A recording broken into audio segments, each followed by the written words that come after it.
Hi, today I want to talk to you about blessings.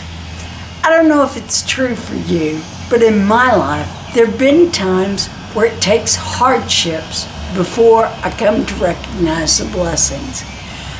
Some of you have watched the video about my first knee replacement, the left one.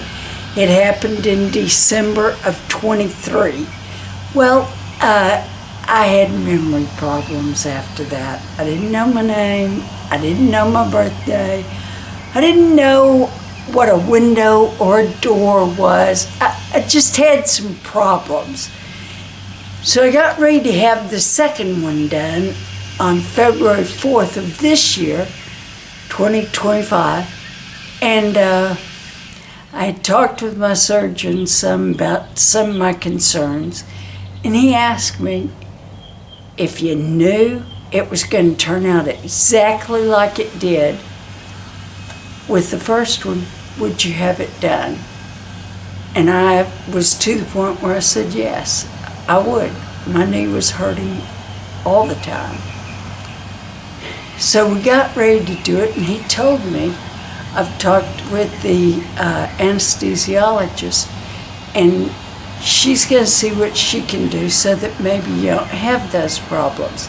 What happens is they gave me a drug before they gave me the nerve block so that I wouldn't feel the nerve block. Well, this time they eliminated that drug. And so I got to feel when she put in the needles that were literally this long in my knee area. And it hurt so badly. She would say, breathe, you've got to breathe. And I'd suck in air. Folks, I'd had many surgeries before, never had a problem. But last year's kind of left me uncertain.